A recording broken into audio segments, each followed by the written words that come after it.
It's day 5 of the month of July in the year 2025. Good afternoon and welcome to Weekend Central. This is the first bulletin for today. It's coming to you live from the news app here at Adesawe Kanda. We are live on Facebook as TV3 Ghana and on DSTV as channel 279. My name is George Queenie. And I am Judith Brown. Coming up this afternoon.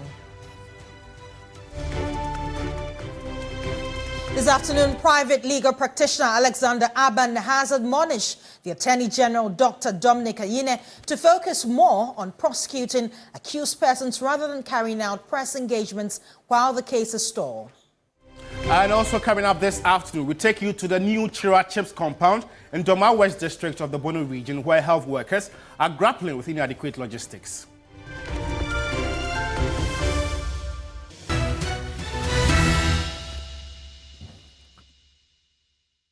Welcome once again to the bulletin. We start from here. Patricia Asiedua, also known as Nana Agradaa, is expected to be sentenced to 15 years in prison after being found guilty of defrauding by false pretense and engaging in charlatanic advertisement contrary to the country's criminal code. But as the news sparks intense public debate, one question lingers. What exactly is defrauding by false pretense? And who else could fall foul of this law? The sentencing is too harsh. Who is going to serve as the content on social media? That's partly been what social media commentary has centered on following the sentencing of Patricia Isiama on Thursday afternoon. 3 counts involving defrauding by false pretense and charlatanic advertisements means Agradaa will serve 15 years in prison with hard labor, primarily for defrauding by false pretense. But what is the charge about and who could possibly fall foul of such a law? A person defrauds by false pretense if by means of false pretense or by impersonation that person obtains the consent of another person to part with or transfer the ownership of anything. Simply, he made representation to people for which they believe in its veracity and acted to their detriment, knowing fully well at the time of making this representation that it was not true. By this, an individual who knowingly makes a false representation to another person to their benefit could possibly be caught up with the law. Activist Oliver Baka-Vomawo suggests politicians past and present should be facing similar charges and more for their tune in government. For Ghanaians, their opinions remain mixed on the charges. Say if you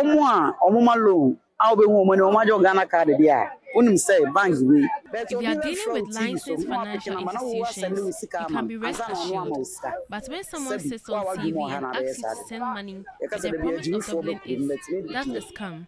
No reasonable person should fall for such schemes.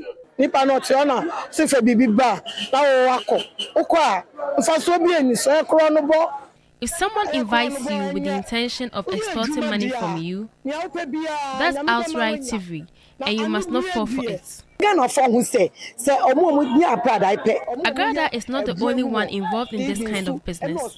Pastors who exploit their members by selling oil and handkerchiefs at outrageous prices should also be held accountable under the law.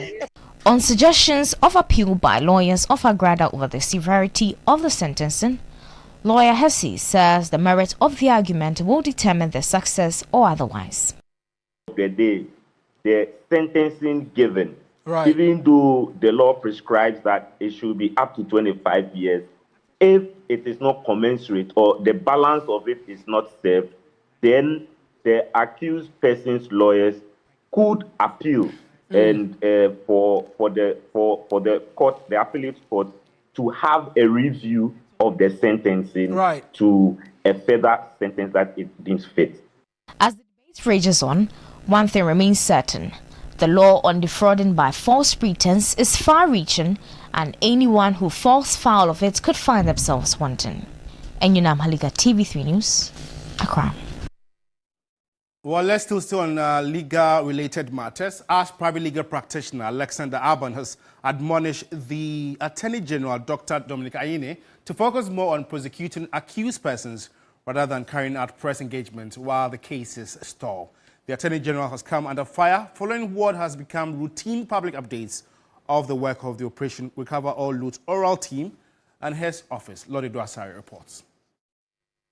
Following his appointment as Attorney General and Minister for Justice, Dr. Dominic Agradaa Ayine has consistently held press briefings to update the nation on the progress of ongoing investigations and how his office intends to prosecute public officials accused of misappropriating public funds. In the past 6 months, the Attorney General has held 3 press conferences detailing alleged misappropriation of public funds by some former officials and has vowed to bring them to justice. So far, a number of cases are being heard at the High Court.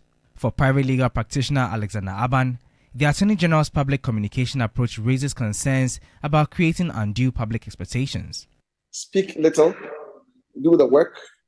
After all, when a conviction is made, it will not call for your press conference for people to get to know.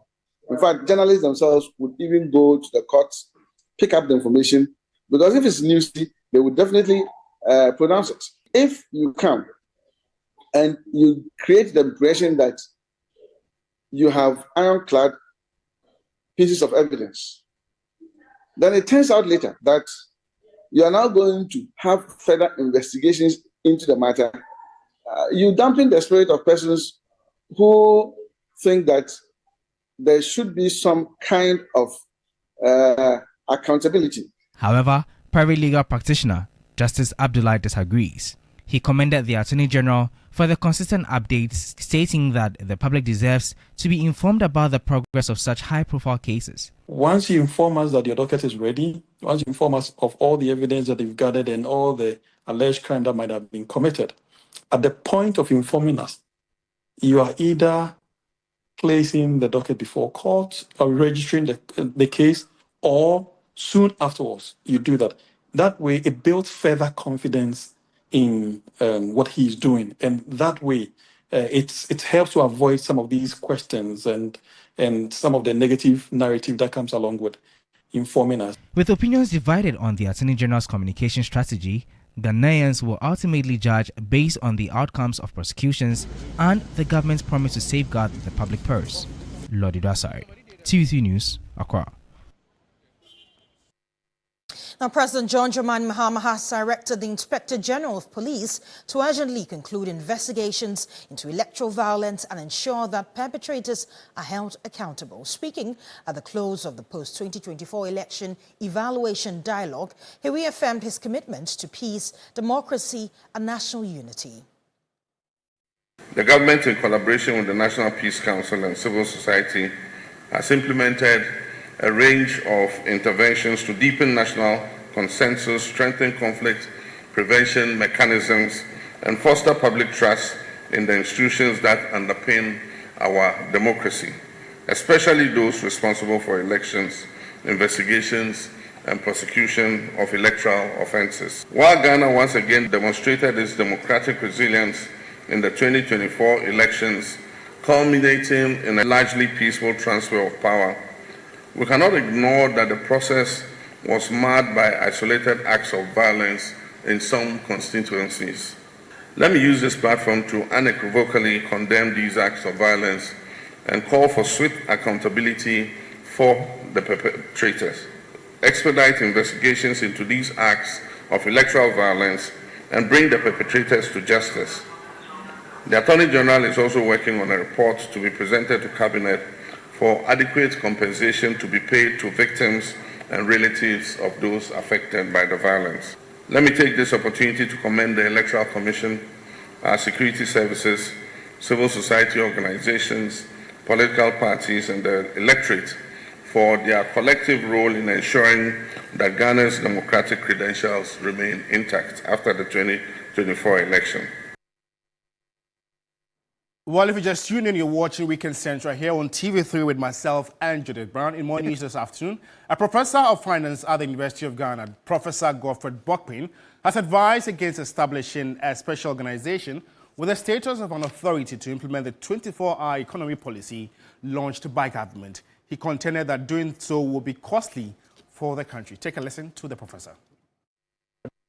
The cost buildup, administrative cost buildup, that the previous administration used in implementing some of these programs, huge. At the end of the day, the recruitment will be party lines and all of that. We don't need to create it. For instance, if Ghana Police Service, with all due respect, tells me that they are now creating a unit for 24-hour economy, I'm asking myself, it should be a mindset. Which they have, actually. Okay, it should be a mindset. I don't know what the strategy they want to implement. In fact, even those who do the first shift and will go and sleep need protection as much as those who go for the third shift. It's a mindset. We have to revolutionize our mindset. And that is why you see that the Ghana Beyond Aid, apart from the hardcore issues and the rest of them, there is the issue about the mindset, the soft skills. I see that also in this program when they talk about, is it Make 24, Grow 24, Show 24, Grow 24, and all of that. There's the mobilization, mindset shift, and all of that. So I may work for the first shift, but I should work with that mindset. I should work with that same drive and all of that. Look, you check Ghana, the National Health Insurance Authority, right? From the time it was set up to implement this, to date, almost 44% of the total allocation to them now goes to administrative. How do you pay claims promptly? Check Cocoa Board and the rest, and check other countries like Cote d'Ivoire and the rest of them. It is possible that now Cocoa Board may have more V8 than cocoa beans. And all of that. So we should be looking at the cost of implementing our development policies and the rest of them so that we don't burden the taxpayer on us and the rest of them. Then again, the other bit is all of this is not just to run down the program, but I believe.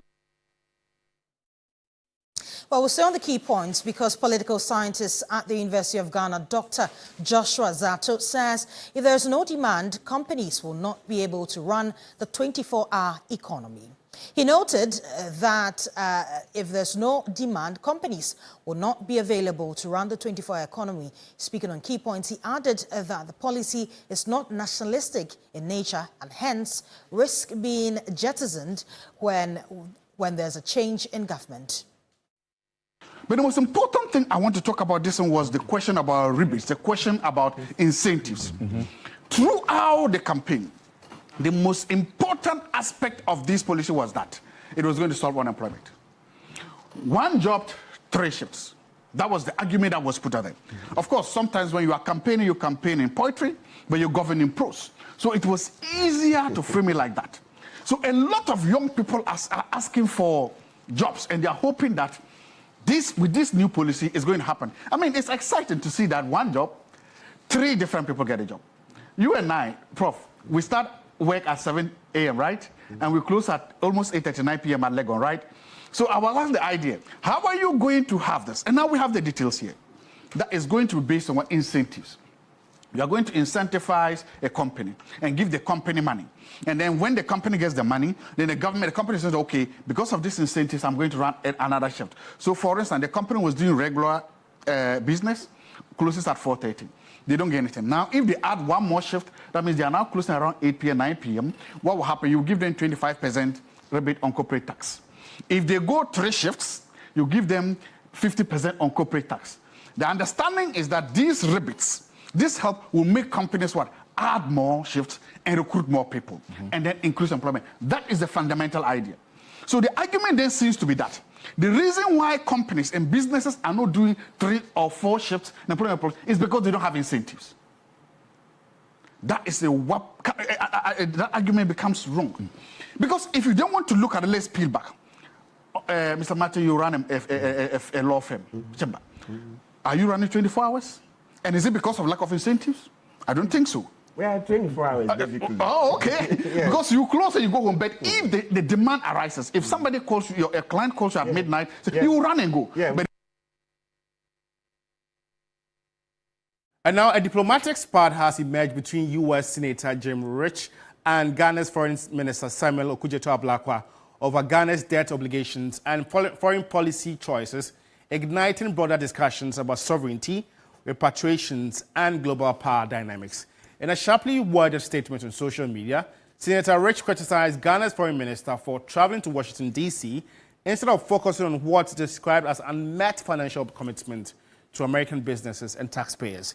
The Idaho senator's comment has drawn swift backlash from Foreign Minister Samuel Okudzeto Ablakwa. Ablakwa condemned Rich's remarks as extremely offensive and accused the senator of hypocrisy and neo-colonial overreach. This is very rich coming from someone who refuses to engage in the same advocacy for the payment of repatriations by the U.S. for its despicable and condemnable role in slavery, Ablakwa said in a pointed rebuttal. He further emphasized Ghana's sovereignty, invoking the legacy of Ghana's founding leader, Dr. Kwame Nkrumah, and dismissing Rich's criticism and as out of place. You will not be allowed to dictate to a sovereign country on how we conduct our foreign policy. This is Kwame Nkrumah's Ghana, the first African nation to defeat colonialism and imperialism, Ablakwa declared. Responding to the issue of debt, Ablakwa downplayed the U.S. concern, stating that Ghana remains committed to honoring its financial obligations, albeit on its own terms.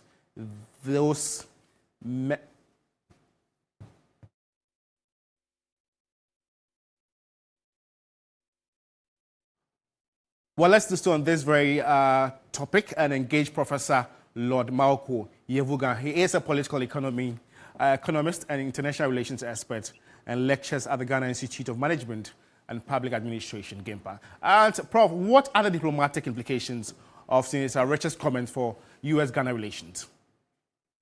Well, good afternoon. Can you hear me? Can you hear me loud and clear? I can hear you, Prof. You can just go on. I can hear you loud and clear. Yeah, sure. So the comments by the senator were rather unfortunate. So he has, I don't think it's a big deal. The foreign minister has responded, but I think the senator didn't do well. Ghana has a very good diplomatic relations with the United States, and there are various official channels that you can communicate to the Ghanaian officials or government officials about issues related to debt. So you don't go to social media and post. And you occupy a very important committee. You are a member of committee of Senate on foreign relations. Therefore, anything you say carries a lot of weight diplomatically. So I thought that his choice of platform and the words he used were rather unfortunate. I think it will be tidied up. The relevant authorities will tidy it up. I don't think he wants to suggest that just because Ghana owes America, the foreign minister cannot travel for other official engagement. In any case, every country owes. America owes China. It owes other countries. But America doesn't stop its officials from traveling to those countries that they own. So I agree with Okudzeto that this is like a patronage. You have to patronize us. They are trying to belittle us as if you're not a sovereign country. You cannot dictate to us where we choose to go just because we owe you money. So that, for me, that's the issue. On the other hand, it's also a call to Ghana to honor its obligations. I know that the Mahama government is a new government, so they have to study some of these things before they begin to act. Notwithstanding, we need to be seen to be also paying our bills and paying our debts and come to arrangement so that we don't have these spectacles repeating themselves and bringing a lot of embarrassment to the country. So I think both sides have issues that can be ironed out diplomatically. That's my view. Prof, how should Ghana balance debt obligations to Western and Eastern creditors? Pardon me? How can Ghana balance debt obligations to Western and Eastern creditors? Well, so the senator's concern was that we owe America, yet we are paying so much money to China. So it means that Ghana has to be even-handed. If you owe multiple countries, the West and the East, then you have to find a way to make sure that you are not paying only one. Because there are geopolitical and geostrategic considerations when it comes to some of these things. So the West doesn't want their money, so-called money or so to speak, to be going to China. And that is where the concern of the senator is coming from. So Ghana as a country has to prioritize and make sure that, even if you are not going to pay all of them, all the money you owe them, you have to be seen to making commitment to all your creditors. I think that's the way to go. You can't pay some and not pay the others, particularly when everybody thinks that China is using these debt issues to literally have a leverage over countries in Africa. So that is something Ghana has to watch. You shouldn't be seen to be caught up in this superpower rivalry between the West and the East. So we need to do it in a proper way. Okay. Prof, do you agree with some suggestions that comments like Ablakwe's reflect a broader shift in African foreign policy posture? Well, to the extent, yes. I mean, for a long time, we've had this so-called Washington consensus, where we've relied on aid and policy conditions coming from the West, particularly from the IMF and the World Bank, and that has not really worked. So, of course, there are debates as to whether that approach is sustainable. I mean, remember in 2018, President Akufo-Addo went to the UN General Assembly to signal Ghana and Africa's decision to begin to look east for alternatives to the Washington consensus. So there's a gradual shift. Why not? If there's an alternative to the Western consensus that we've been on since the 1980s, we have every right as a sovereign state to explore that. That is not to say that we will not do business in the West anymore, but you are just also looking at the alternatives because we also want to take advantage of what is available. So yes, Ghana, like any African country or any other global sub-country, may become more interested in exploring alternatives to the Western approach to development. But that is not to say that we are not going to do business entirely with the West. We are just going to be strategic in our dealings with them in the East as well. Could this tension impact future U.S. investment or aid to Ghana? Can you repeat that, please? I mean, can this very tension impact future U.S. investment or aid to Ghana? No, I don't think so. I think this is just... I don't think the senator was speaking on behalf of the American government. Of course, he's on the Senate Foreign Affairs Committee, so his views will matter. But Ghana has a good bilateral relations with America as two sovereign states. So there are proper official channels. And once Ghana is indicating its willingness to honor its debt obligations, I don't think this incident will go far. I mean, we have a historic relations with America dating way back. Okujeto raised very legitimate issues about reparations. That's a different issue altogether. In my view, we shouldn't have brought that up. That's a different story altogether. So, but be as it may, he was responding directly to what the senator did, which in my view was an overreach. But I don't think this incident between the two individuals can influence drastically our foreign relations with America at this point. Prof, thank you so much for your rich and enlightening submission on this very matter. Professor Mauko Yavuga is a political economist and international relations expert, and he lectures at GAMPA. And that was his take on a diplomacy spat that has emerged between U.S. Senator Jim Rich and Foreign Affairs Minister Samuel Okudzeto Ablakwa. Absolutely. In other news, the Minister of Education, Haruna Idrisu, has directed the National Inspectorate Board to strictly enforce the ban on mobile phone usage in schools. He is also calling for tighter regulations to curb the growing trend of students carrying weapons to schools. Addressing the inauguration of governing boards for the National Inspectorate Board and the National Curriculum and Assessment Board in Accra, the minister described the issue of students carrying weapons as a growing threat to safety in schools. Talk about a student having access to a phone in an examination room. It's a no, no, no. And probably we have to even review examiners and supervisors' use of phones, because in some instances, it may be some of them who are aiding the cheating. And therefore, we have to limit who can carry a phone to an exam room.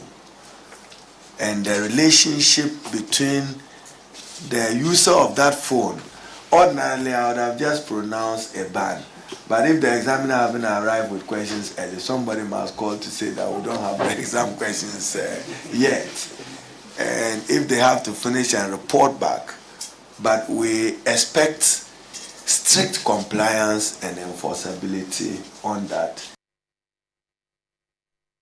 Well, Dr. Peter Ante is Executive Director for the Institute of Education Studies. He's joining us for more insights on this. Doctor, good afternoon to you. Now, how can Ghana balance stringent security measures with fostering a supportive school environment?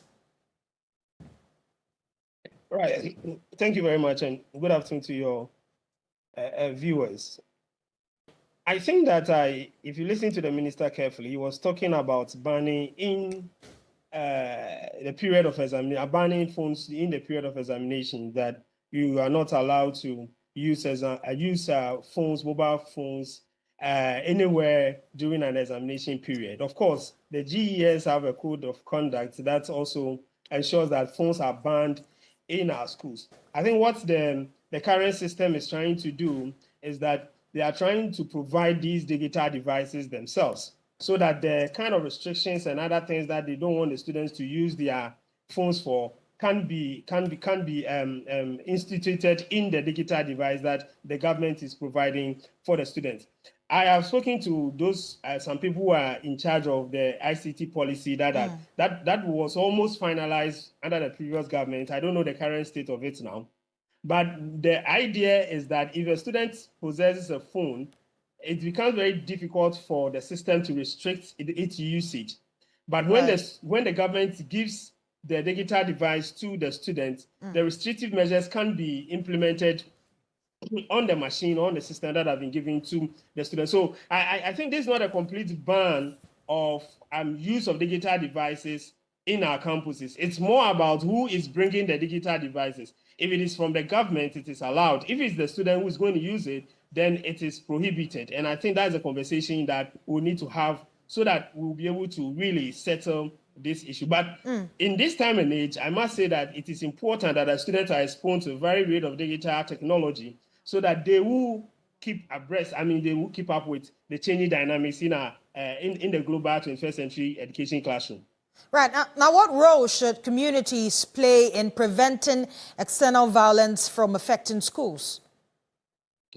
One of the things that we have to understand is the structure of the educational system, and where parents plays a critical role, where the community opinion leaders plays a critical role within the school system. So the school is situated within a community, and it is important that every single individual within the community sees himself or herself as a stakeholder in the management of the school. If you do it that way, it means that when a student does something wrong, nobody will come outside of the school to come and then support the misbehavior of the student. Right. The community just has a check to students' behavior, and that would enable teachers also instill discipline as and when they have to. So it's a collective thing that I think the community would have to do, opinion leaders in the community, to support the school system in dealing with the issue of indiscipline. Right. And are punitive measures enough, or should mental health support be prioritized as well?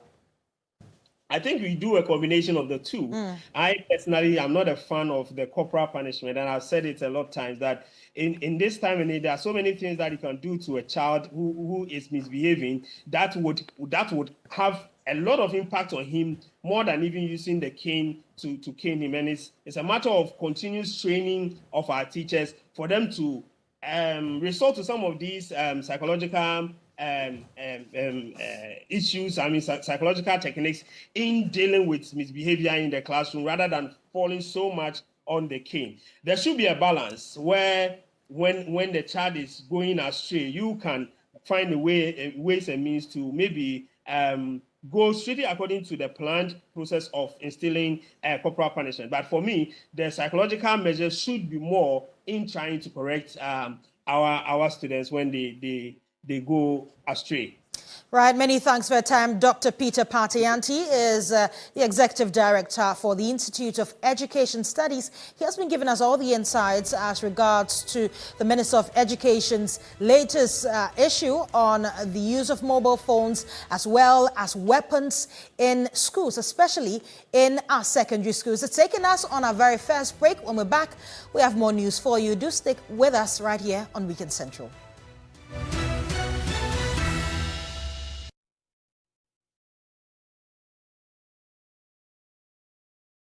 Still on the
Welcome back from the break. This is Weekend Central, the first bulletin for today.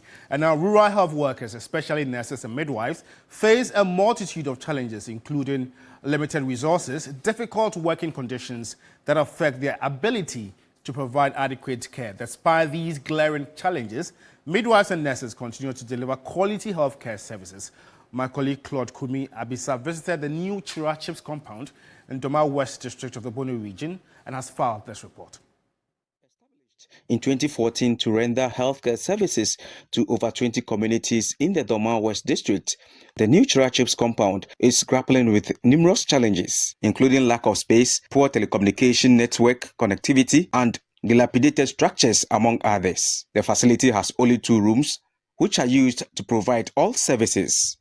Deliveries and detentions are carried out in the same room, raising privacy concerns. For Augustine Emmanuel Donko, who was posted to the facility 9 years ago, working here has not been easy. To be honest with you, our work goes with privacy issues.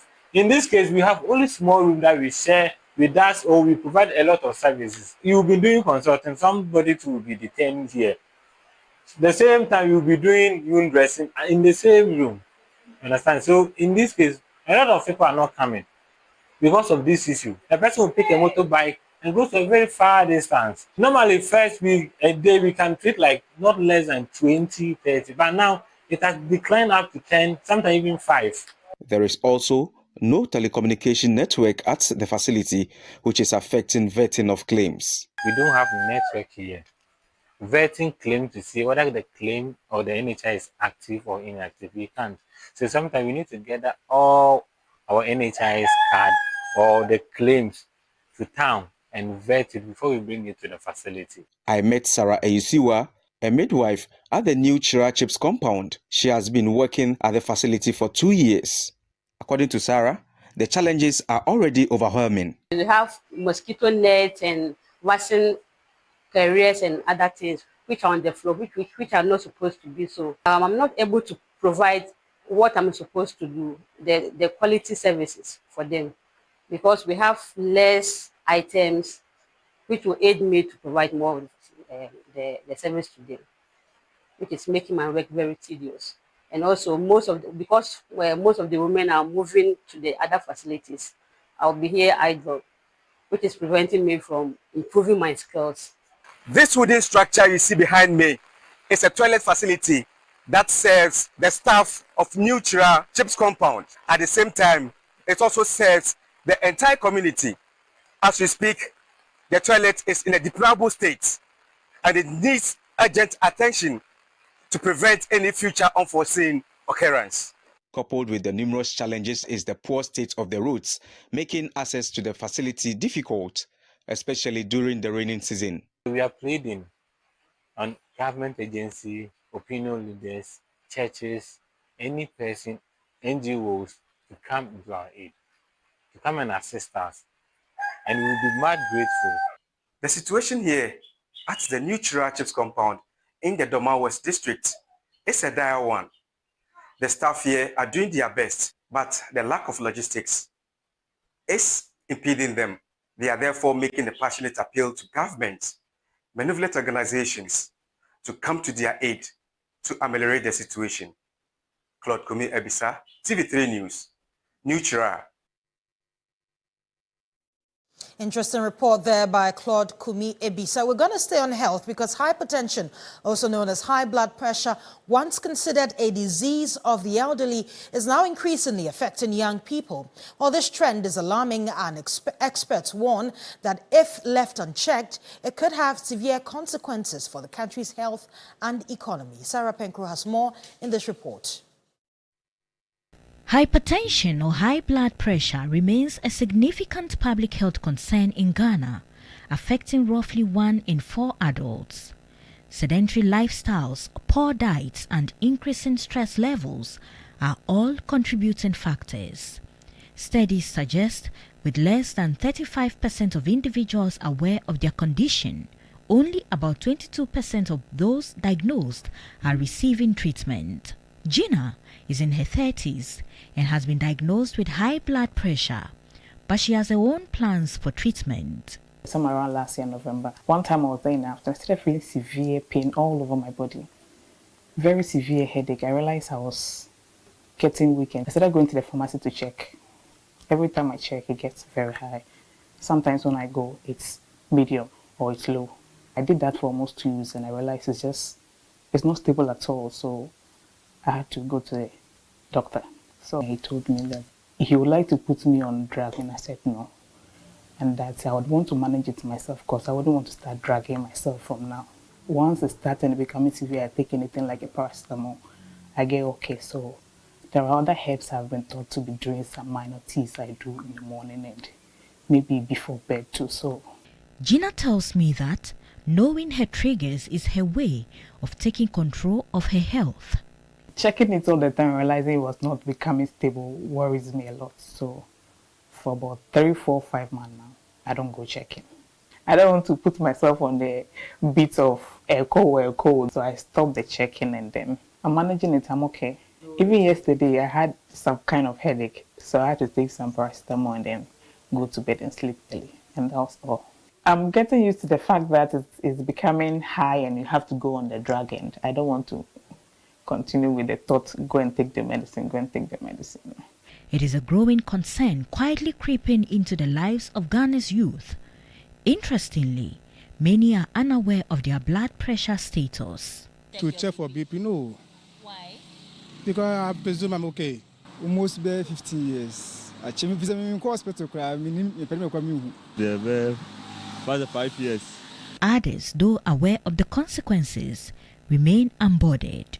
I think the last time I checked was 2021, and it was normal, but ever since then I've not been bothered to check my BP again. That was last year, April. It was okay. Yeah, because my boss was admitted at UG Hospital, so I took opportunity to also check it. The danger is that uncontrolled hypertension can lead to serious health complications, including heart disease, stroke, kidney damage, and death. Among the youth, it is common, especially in the 30s, going to 40s, very common in that age group. And it's particularly more common in men. For everybody, a regular check is helpful, just to be sure that the BP is not going up, because it doesn't give any sign. But if you can live a healthy life, take a lot of fruits, rest when you should, take a lot of fluids, avoid abuse of pain medications, then your risk of getting hypertension is very low. The economic burden of hypertension is also significant, which can undermine the country's development. When you develop hypertension in pregnancy, you may be put on medication in the course of that pregnancy. That type of hypertension, when you give birth, can disappear completely. But you need to check, especially after 6 weeks of giving birth. Other than that, all other forms of hypertension, unless it is a secondary hypertension, the hypertension is due to some condition, and we have treated that condition, the hypertension has disappeared. But essential hypertension, which is that there is no known condition or cause to the hypertension, you will most likely be on medication for life. No one should ever stop a hypertension medicines without consultation. Even when you feel, some people look at how they feel a day, that when I take the medication, it's even making me worse. When I don't take it, I'm fine. I checked 2 days without taking the medication and it was low, and therefore I stopped. No, that is dangerous. Gina is just one of the country's many vibrant youth battling hypertension. It is very important to check your BP regularly and note your status. Sarah Apenkro, TV3 News, Accra. Well, there are more tips to learn from Sarah Pranko's story on hypertension. Well, let's still on health, as the number of people living with HIV/AIDS in Ghana has surged to 334,000. This has raised concerns among stakeholders, with growing calls for increased efforts to tackle the surge of the disease. According to data from the national and subnational HIV and AIDS estimates and projections, Ghana recorded 15,290 new HIV infections, with 12,614 AIDS-related deaths in 2024. Statistics reveal that women are disproportionately affected, while many children have contracted the virus through mother-to-child transmission. Speaking during the nationwide outreach, First Lady Lordina Mahama urged young people to prioritize regular testing and make informed health choices. Many young people today are falling ill, sometimes due to a lack of access to the right information, services, or support they need. That is why today's health screening is very important. It provides everyone with the opportunity to get tested and take the necessary steps to maintain their health. The Ghana Medical Trust Fund, also known as Mahama Care. When this fund is fully operational, it will bring relief to many people suffering from non-communicable diseases. The Director of Technical Services at the Ghana AIDS Commission, Dr. Fred Nanapoku, expressed concern over the sharp decline in condom use. He warned that this trend continues to fuel the spread of the virus, especially among the youth. Condom is a very important commodity, but it's unfortunate that the demographic health survey shows that whilst risky behaviors are increasing among the population, especially among the youth, condom use has come down so much. So it means that new infections are still going to be high. Education on condoms, preventive measures, and remaining healthy is very critical for the Ghanaian population. Deputy Chief of Staff Nana Oyebampo Addo emphasized the urgent need for stronger national commitment to prevention and treatment programs. We are grateful to Her Excellency the First Lady for this noble initiative. Many of us women, many of us professionals and caregivers, for us in the markets, for our kaya, this is a gift. It removes the barriers of access to medical screening, the cost, and the time. The 95-95-95 target set by the UN AIDS aims to ensure that 95% of people living with HIV know their status, 95% of those diagnosed are on antiretroviral therapy, and 95% of those on ART have viral suppression by 2025. According to the 2024 National HIV projections, in Ghana currently only 68% know their HIV status, 69% of persons diagnosed are on ART, and 90% of persons on ART haven't achieved viral suppression. Well, let's know what you make of the surge of HIV cases in Ghana and the stories that have aired so far. We are active on Facebook. Get interactive with us. Let's see with you, Ghana. We'll surely read your comments and share them to the rest of the world. We're going for a quick commercial break. We're back with more news. Stay with us.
Welcome back. You're also watching Weekend Central. Now, Minister for Energy and Green Transition, John Jinapor, says the ministry is working on measures to tackle illegal installation of electricity meters. Answering questions in Parliament on Wednesday, June 2, he disclosed plans to lay a legislative instrument, LI, before Parliament to introduce severe penalties for persons engaged in illegal installation of ECG meters.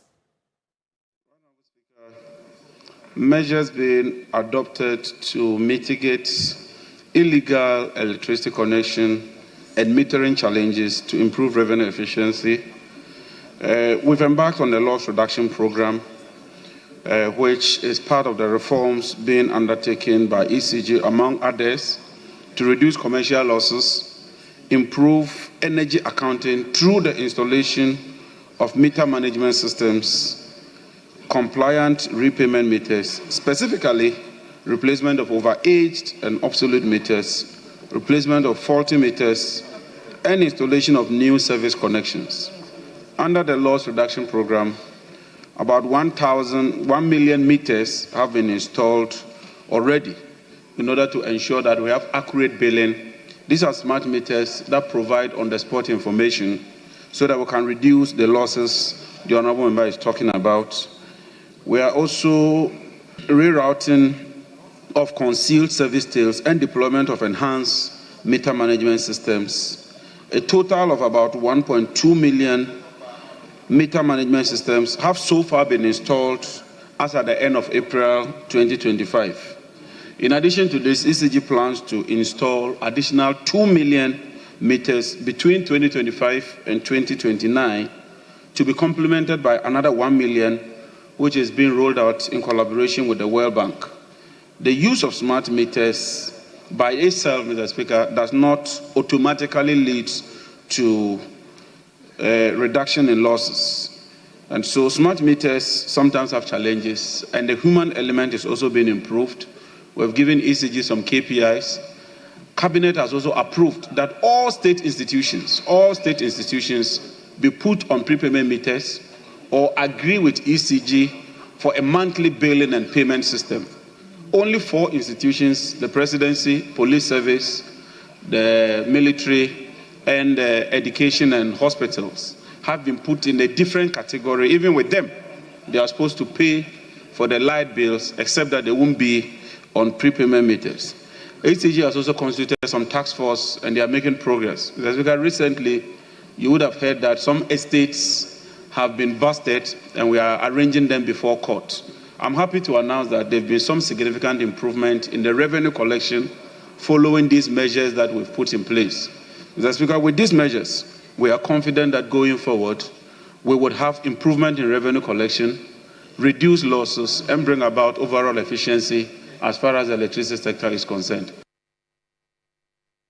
Well, let's still stay in the House as members of Parliament have underscored the need to preserve Ghana's indigenous languages from going extinct, urging parents to use their native dialects to raise children. This follows a statement by the Ahanta West MP, who is championing the revival of the Ahanta language in ensuring that it is taught and studied as well as examined in schools in the Ahanta areas. This is a report from my colleague Christian Yali. Ghana has over 40 indigenous languages that are at risk of extinction because they are not properly documented or taught in schools.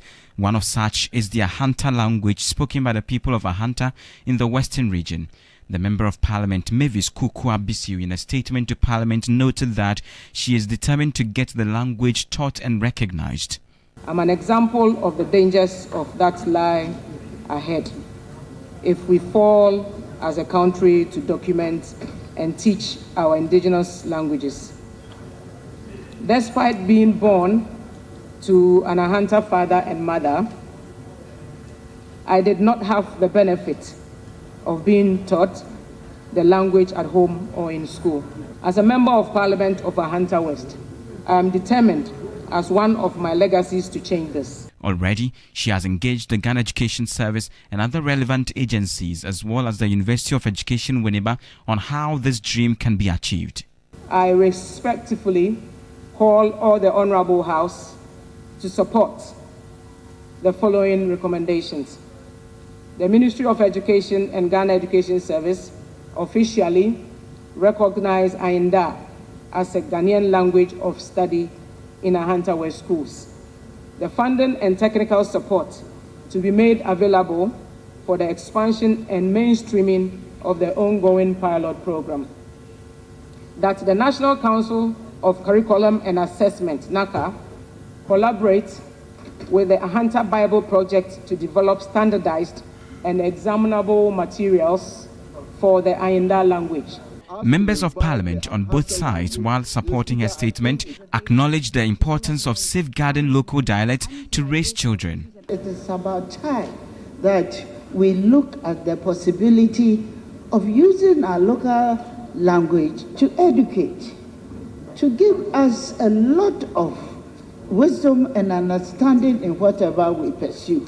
I mean, if you take a place like Agradaa and Sekendi, even in Amanfo, my own area, which is a typical Ahanta migrant there, the Ahanta language is gone, the Hinda is gone. If you take parts of Kwesimintim, they do well a little bit. If you take part of Ahanta West like Aponwai, Biahon, Agona, Kwanta, Disco, and the rest, they are doing well. But the main cities like Shama, Sekendi, Iskado, Takrade, Kasarodo, and Naji, these areas, we have virtually lost the language being spoken in these areas. And I believe that the launch and the reintroduction of the language back into the system will do a bit of service for our people. If I can stand here and speak Ahanta, which is also my language, and I see that the Ahanta language is disappearing, that it would be very important, and it will also empower the girls or the children in Ahanta land so that they would also know that we have people in this house who are speaking our language. Students and pupils in the constituency have welcomed the initiative. When you use a child's mother language to teach him or her, he or she understands it better, rather than using a foreign language. And also, it helps us to be identified as Ahantes. Currently, the project is being piloted in selected schools across the constituency, spearheaded by the Education Directorate. We have been able to train 20 teachers already, and those 20 teachers we have trained, they have started piloting the Ahanta language in the schools. So the Ghana Education Service is ever ready to help Madam to be able to achieve this very project. Though it is very tough, but it is very doable. Christian Yali, TV3 News, Parliament. Now, following widespread complaints about the poor quality and insufficient portions of meals served to pupils under the school feeding program, the Secretariat has ramped up monitoring efforts to assess the situation firsthand in selected beneficiary schools. The move comes as authorities vow to hold underperforming caterers accountable. Led by the National Coordinator of the Ghana School Feeding Program Secretariat, Hajia Fatih, alongside regional coordinators, the team has been going on surprise visits to schools across the country. The inspections aim to assess caterers' compliance with meal standards and ensure pupils receive nutritious and sufficient food. It used to be 1 cedi 50 pesos, and now if it is 2 cedis, we expect that they can do better. In some of the places, I think we got it right, because the quality of the food actually was nice, the quantity was okay. In some places too, the food was nice, but the quantity was not up to whatever we expected to have seen. So I believe going forward, once they know we can pay them visits of this nature, they will sit up and know that we are not here to joke. At Edrase Cheduma say, pupils in most beneficiary schools have yet to receive meals since the beginning of the term due to a disagreement among caterers under the program. Headmaster of Edra Anglican Primary B confirmed that the delay is negatively impacting school enrollment. I remember when feeding program was going on, we had a large enrollment. But this term, when we came, because no feeding program, some of the children stopped coming to school. So I can say the feeding program helps the children to come to school always. Following a meeting between the caterers and the national coordinator, the issues have been resolved. Once we have reached an amicable solution to whatever the misunderstanding was about, I think they are good to go. God willing, Monday, I believe any caterer who have been allocated a slot should be able to start. Because 90% of the schools across the country are actually cooking. Regarding concerns of who gets the contracts, the national coordinator emphasized that only competent caterers will be retained to safeguard the program's integrity. The main issue is to get people who are capable and responsible enough to be able to provide the service. It's not the matter of just giving it to anybody at all to please the person. Give it to someone who can actually provide the service so that the children will not have to go hungry. They have to be sure that they can provide nutritious meal. It should be hot. At least the quantity should be appreciable. The Secretariat has pledged to expand monitoring efforts nationwide with stricter penalties for non-compliant caterers. Judith, hopefully the new outlook of school feeding drives more students to the classrooms. Very true, because if you go to the rural areas, most of them seem dull in class just because they don't have enough food to eat. And so it's very important that they ramp up efforts to make sure the food is more quality for these students. That's how we end the bulletin. My name is Judith Brown. I've been doing this with... My name is Josh Quinn. In a world where you can be anything, just be kind. It costs nothing to be kind. Thanks for watching. It's always a pleasure coming your way. Good afternoon.